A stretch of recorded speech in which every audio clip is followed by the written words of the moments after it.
Wala kaming ilaw. Wala kaming ilaw ngayong gabi.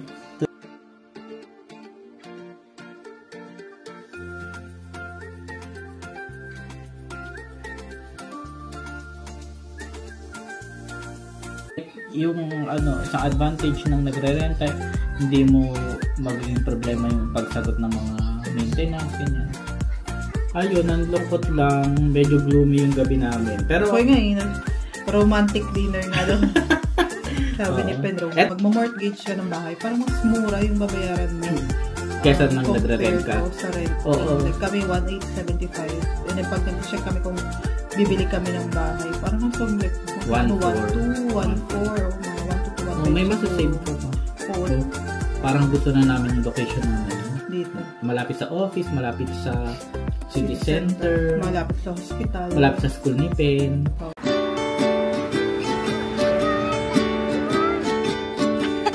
Zero visibility. Hindi ba kita? It's not. Hi guys. So,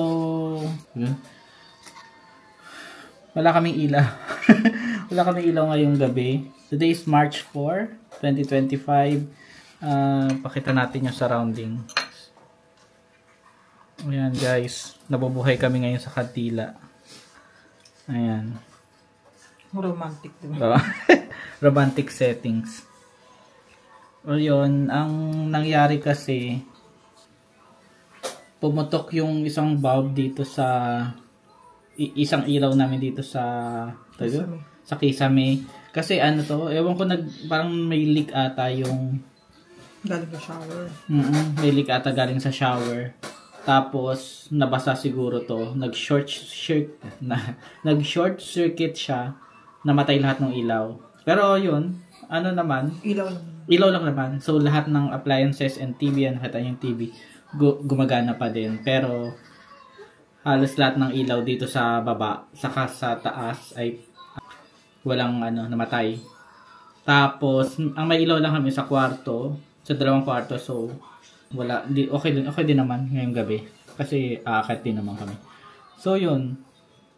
Ayun, yun yung buhay ng renter dito sa Ireland. So yun, ang discuss lang natin yung mga advantages at disadvantages ng renter. Siyempre, isang disadvantage yung dahil housing crisis, sobrang mahal ng renta. Ano, mama? Ayan, i-welcome natin sa vlog si Mama Kare. Hi ka naman. I-discuss, yun, din, parang gusto lang din namin i-discuss yung parang arrangement din namin with the landlord or ang agent. Kasi dito, yun yung sabi mo nga, ang main na disadvantage ng renting dito, syempre, yung bumabayad tayo ng malaking amount, pero at the end of the day, hindi naman natin talaga property, diba? So parang sangkos siya naman. Though, ganun talaga napapakinabangan naman natin yung bahay. So, okay lang naman na bumayad. Pero, yun lang talaga yung medyo nakakapanginayang na malaki na yung binabayad natin sa rent. Pero, yun. Wala tayong future benefit dun sa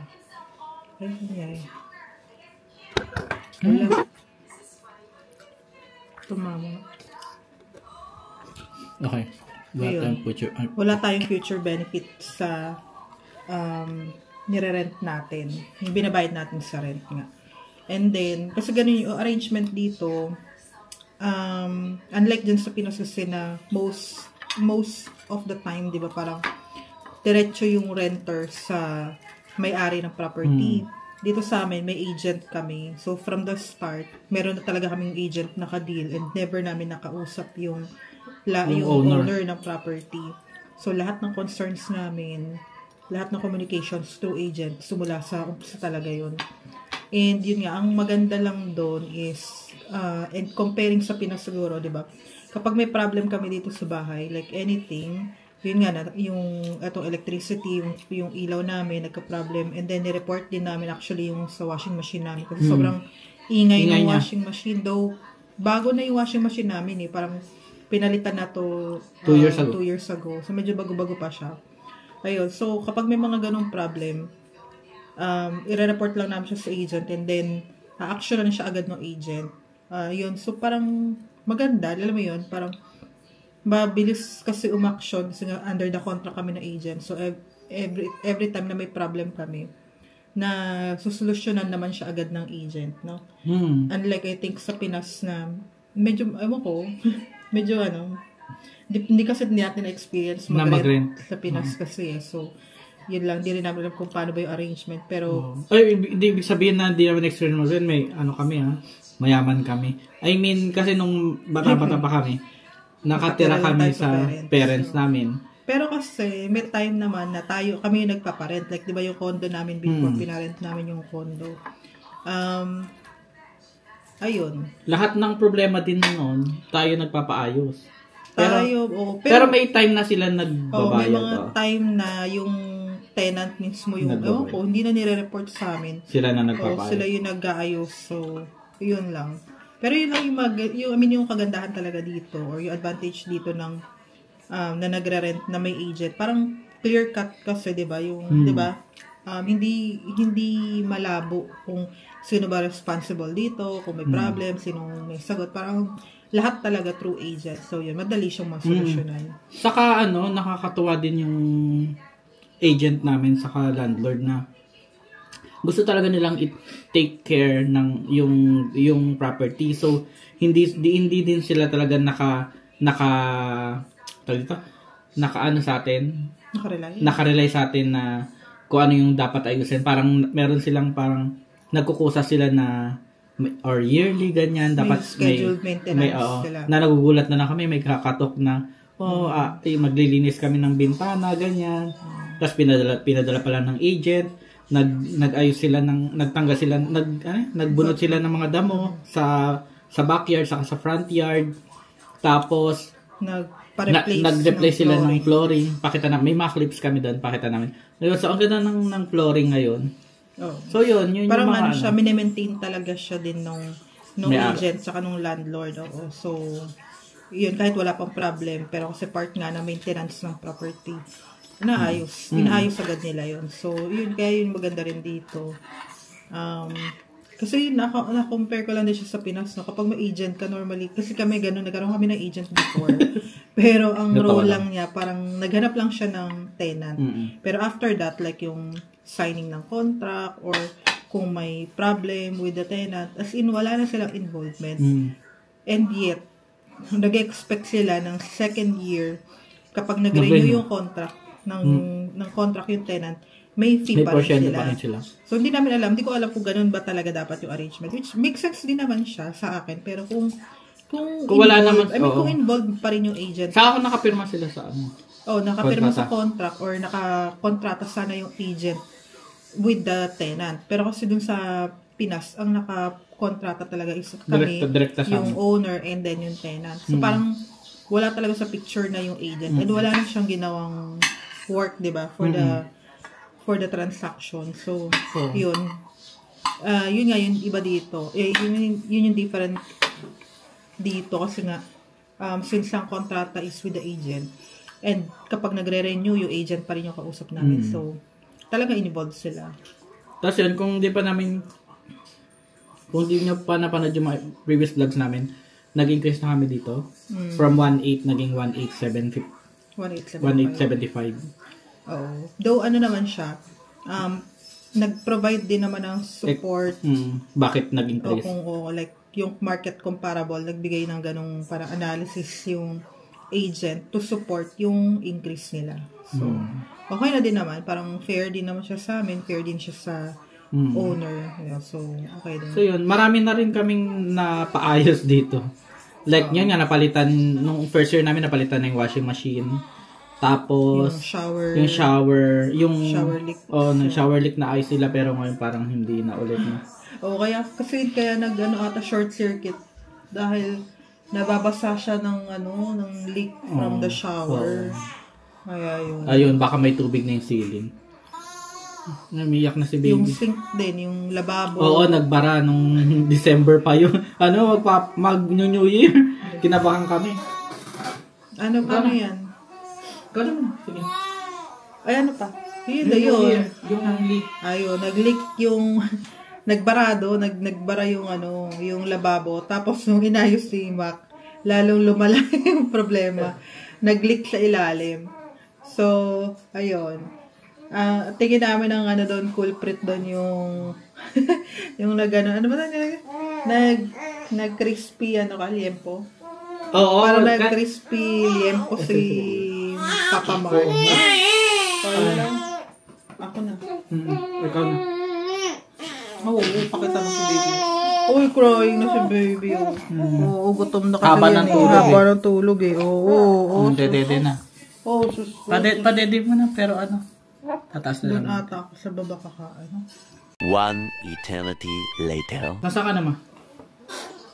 Yung sa crispy liempo. Oo, nag-crispy liempo ako kasi noon. Tapos, yung mantika pala ng baboy, mabilis siya mag-freeze. Freeze ba tawag? Mabilis siya mag-freeze, so... malamig nun din. Oo. So, siguro na clog yung lababo.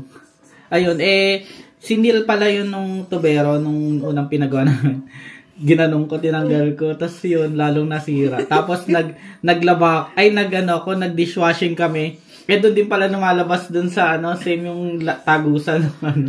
Bumaha yung floor namin dito sa kusina. So, yun. Pero di naman kami siningil ng Wala naman sinisingil dito pag may mga nasisira. Pero, siguro part na rin talaga yun ng contract. Oo, pag may mga sira, sila naman nagpapaayos.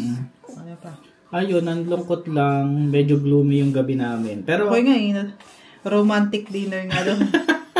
Sabi ni Pen, romantic. Eto, pakita natin pala ulam natin. Ayan, guys. Kalat ng Luto ko yan. Wow, proud siya. Kasi hindi naman siya sunog, Breaded pork. Pinoy style. Charot. Ano pa ang advantage? Ano pa? Yung advantage din. Ayun, yung advantage ng nagre-rent dito and ng with agent, yung RTV. Basta parang registered siya dun sa landlord something association. Parang ganon. Sa RTV, may document kami. May RTV number. Kasi na legal or binding yung contract namin with the agent. So, dahil dun sa RTV na yun, yung document, nakaka-claim kami ng rent tax credit every year. So, I think based sa budget up to ngayong taon yung 2025. Each. Ngayon 2025 yung allowance or yung rent tax credit per family, no? Or per individual. So kami 2,000 yung amin ngayon taon. Tig 1,000 kami. Tig 1,000. Pero yun, maganda kasi may mga may mga kahit naka-register sa DAF.ie. May mga hindi registered sa RTV. So sayang din, lang. Watch out lang din kasi sayang. Pag di ka registered, hindi namin sure. Parang hindi protected ng law. Pero hindi namin din sure kung ma-reimburse mo or hindi. Ay maka-claim or hindi. Kasi parang ngayon yata parang optional na lang yung pag-input ng RTB number. Pero yun, hindi ko maganda masabi. kasi kung RTB registered ka, like medyo parang protection din siya both ng tenant at ng owner. Like hindi basta-basta makapag-increase yung owner ng rental rate mo. Oo. So, parang may limit siya or dapat based on the guidelines yung increase mo. Saka din siya, maganda rin yung RTB na document para sa din, citizenship. Kasi parang proof of address din siya. Ayun, ano pa? Ayun, isang malaking disadvantage lang naman din yung dahil yung sa crisis din yun lang yung bayad tapos yung kasi siya talaga sangko, so maganda pa rin at the end of the day maganda pa rin mag-own ng bahay yung kasi like kino-compare kasi din namin kung mag-own or magmo-mortgage ka ng bahay parang mas mura yung babayaran mo kesa nang nagre-rent ka sa renting. Like kami 1,875 and then pag nag-check kami kung bibili kami ng bahay, parang nasa like, magkano 1,2, 1,4, o mga 1,2, 1,5 may masasave ka pa. Oo, diba? So, parang sayang lang. Sayang tapos, din yung binabayad. Yung binabayad mo, din naman, property mo siya. Diba? Ayun lang. Yun yung malaking disadvantage ng rent. Tsaka siguro yung advantage lang din ng renting, like, wala na tayo ibang pinoproblema talaga. Like, maintenance, wala. Yung real property tax, so meron din dito nung real property tax. So, wala tayo binabayaran. Oo, hindi kami magbabayad. Sa bagay. Oo. Tsaka yun nga, anytime, pwede ka namang lumipat. Lumipat, oo. Di ba? Unlike kung kung bahay mo na yan. Bahay ka na, dapat talaga, yun, decided ka na talaga na doon ka na yun titira. talaga, Lalo dito, no, sa Ireland, parang medyo mahirap talaga bumili ng bahay. Kasi medyo mahal yung down payment. And then, kulang din. I mean, parang konti din yung supply. So, medyo mahirap, diba, mag-purchase. At kung gusto mo lumipat ng bahay, medyo mahirap yung process niya. Tsaka, medyo, parang gusto na namin yung location namin. Dito. Malapit sa office, malapit sa city center, malapit sa hospital, malapit sa school ni Pen. Pagka lumipat kami ng bahay, dapat i-consider din namin talaga na malapit lang dito. Kasi parang settled na kami dito in a way. Ideal sa amin tong location kasi pati yung neighborhood, 'di ba? May mga friends si Pen. May friends si Pen. Kanina nga hanggang alas 7 siya dun sa bahay ng kapitbahay namin. Tapos pa sila, hinatid siya? Oo, hinatid siya. Nag-bake pa sila ng pancake. Pancake Tuesday daw kasi. Oo. Dito pala pancake Tuesday. Akala ni Mama Hare is Taco Tuesday. Ang Taco Tuesday ay pang US. Dito pancake Tuesday. Ayun. Maganda rin kasi, di ba nakita din naman sa vlog, maganda yung area, yung neighborhood dito. Medyo loob kasi kami. So, hindi siya ganun ka daanan ba ng mga sasakyan. So, saka ng mga strangers, parang nasa dulo na tayo. Hindi siya accessible gan masyado. Although may nalaman na kami dito na katabing bahay namin na nalooban. So, nakakatakot. So, hindi pa rin safe. Oo. Hindi pa rin safe sa Ireland, guys. Di ba? So, yun. Yun ang muna siguro. Mahaba-haba na to. Chika-chika lang naman. Oo. Parang naisip lang namin na kasi yung setting natin ngayon, dilim, no? Oo. At least romantic na, Mama. Ayan. So, yun na muna. Please subscribe to our channel and follow us also sa aming TikTok accounts. Tigisa kami ni Mama Hare, and then follow us on Facebook. Bye! Thank you! Please subscribe!